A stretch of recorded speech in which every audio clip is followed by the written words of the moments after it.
Me and May. That's Furby.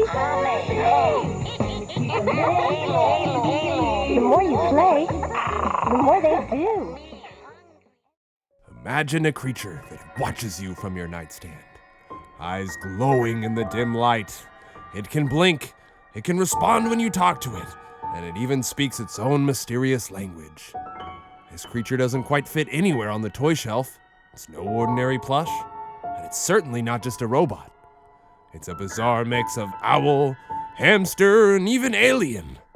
It's been banned at the Pentagon by the NSA, and just as you're on the verge of tossing it into the closet for good, it laughs. Meet Furby, the unlikely phenomenon that took over the world in the late 90s and early 2000s. This fluffy, babbling, blinking creature quickly became a must-have, a collector's item, and to some, a minor source of terror. Furbys were as adored as they were reveled, and their story spans 5 distinct eras over 2 decades. So, grab your haunted Furby out of the garage after all these years, sit back and buckle up as we dive into the weird, wonderful, and sometimes slightly unsettling history of Furbys.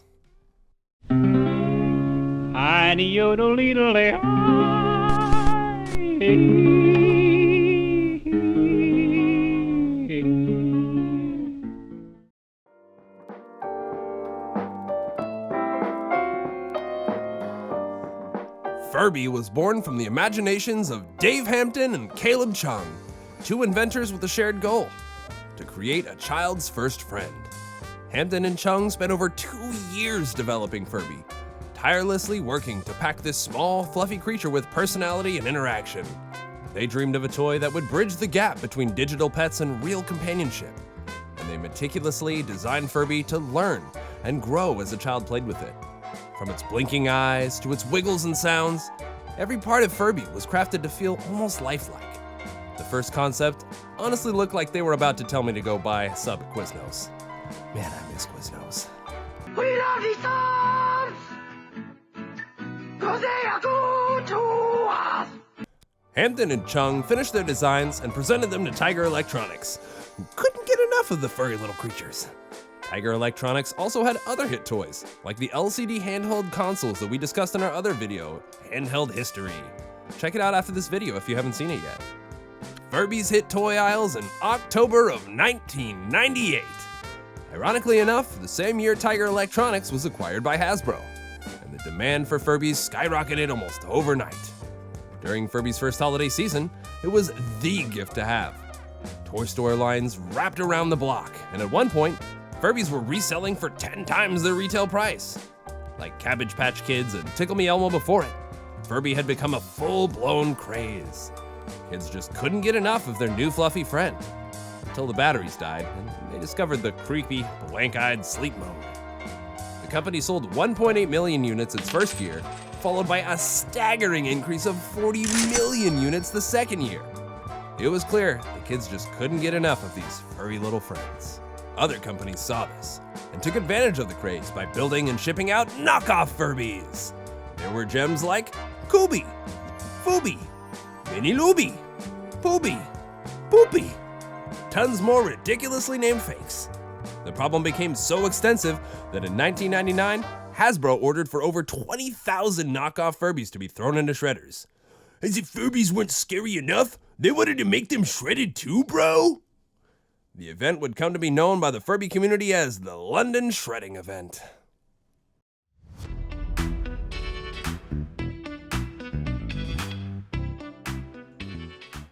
In the early 2000s, Furby expanded its reach across the globe, adding more languages and cultural adaptations to its repertoire. Hasbro saw the potential for Furby to become a worldwide sensation, launching it in over 30 countries. Hampton and Chung's vision for a first friend is now connecting with kids everywhere, bridging language and culture in ways that few toys had done before. The international Furbys were adapted to speak local languages, and the brand even toyed with some Furby accessories and variants to keep things fresh. By this point, however, some parents started questioning if Furbys were a little too much like real creatures. There were rumors of Furbys waking up by themselves in the middle of the night, their squeaky, robotic laughter echoing from dark bedrooms. Furbies whose batteries were dying had even been heard to wake up families, screaming in the middle of the night.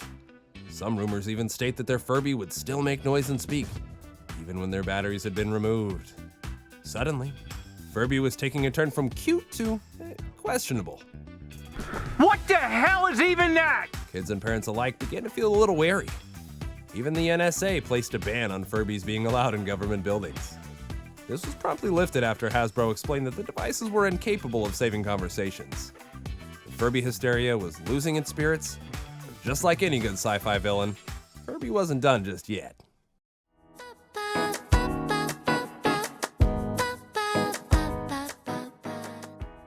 After a brief hiatus, Furby was ready for a return in 2005, rebranded and upgraded for a new generation. This version was touted as emotitronic, meaning it now had expressive eyes and could respond more dynamically to touch. This generation of Furbies is regarded as being one of the largest Furbies on the market to date. Hasbro attempted to make Furby an even more interactive companion, adding voice recognition and over 1,000 new phrases. Furbies were smarter, cuter, and ready to win back the kids of the mid-2000s. But first, let's talk a little bit about the absolute nightmare fuel that is the 2005 emotitronic Furby Babies line. This was defining proof that Furbies should absolutely not have hip joints and thighs. Just feet stubs will do more than fine, thank you. This thing looks like a Furby somehow went back in time and mated with a miniature T-Rex. But just rub its belly, you might not even care as it sings to you and gently blinks its eyes. However, the magic Hampton and Chung originally started with their first friend vision didn't fully return. While the emotitronic Furby had more features and even more lifelike behaviors, it struggled to capture the hearts of a new generation. The world was in the midst of a technology boom, and what seemed magical in the late 90s was already feeling a little dated. Besides, what was cooler? Talking to a Furby or hitting shuffle on your brand new iPod? Kids' attention spans had shifted, and Furby was slowly losing its place on the shelves, being pushed aside by shinier, more digital toys. Yet somehow it stayed, lurking on shelves like a fluffy, blinking reminder of our childhood obsessions.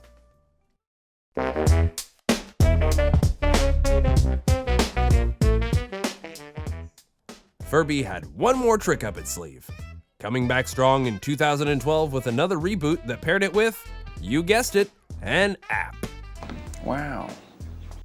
This generation of Furby could evolve even more and interact with the smartphone app.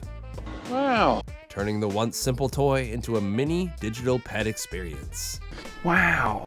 The new Furby could even respond differently depending on how you treated it. Feed it a bit too much from the app, your Furby would develop a diva personality. Play nice, you might end up with a sweet personality Furby. While this model boasted new tech, fans of the original Furby still found a lot of Hampton and Chung's original ideas in its personality. The inventor's goal for a child's first friend still echoed in the 2012's version's design, with its adaptable personality and engaging childlike interactions. The 2012 generation had a moderate success and enough of a following to justify its release, but it still wasn't quite enough to bring back the 90s frenzy. But could Furby make one last push?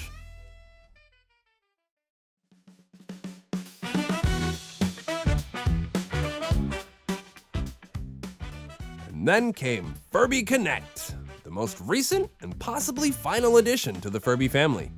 Furby Connect could interact through Bluetooth, sing songs, and even update with new content from the app. Hasbro went all out, leaning into the digital age in a bid to connect Furby with a new generation that lived online. The Furby Connect even featured a sleep mask to prevent those infamous middle-of-the-night chirps, proving Hasbro was listening to 20 years worth of creepy Furby stories. Although Furby had come a long way from Hampton and Chung's initial concept, the heart of a Furby, a child's playful first friend, remained. However, even with all these features, Furby Connect was still, at its core, the same odd creature we met back in 1998. The charm had started to wear thin. It was clear that while Furby had captivated the world once, it couldn't capture the same magic a second or a third time. The world, it seems, had outgrown Furby, leaving it as a strange but beloved piece of nostalgia. These newest figures, released in 2023, are a far cry from their 1998 origins, feeling more like an animatronic doll than a robot we would call our first friend. While loaded with 600 pre-packed phrases and feet and ears that move, can it really be called a Furby if it doesn't make sentient noises in the dead of night without any sort of provocation? I'll let you be the judge on that one. So it would seem possible. But the only way for the newer generations to truly get a sense of what this craze was all about at its core would be to hit the interwebs and glide on over to eBay and grab yourself a slightly terrifying piece of history that may very well become your next pal.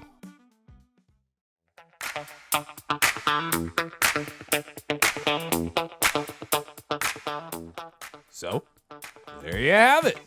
The bizarre life cycle of Furby, from must-have holiday toy to retro collectible.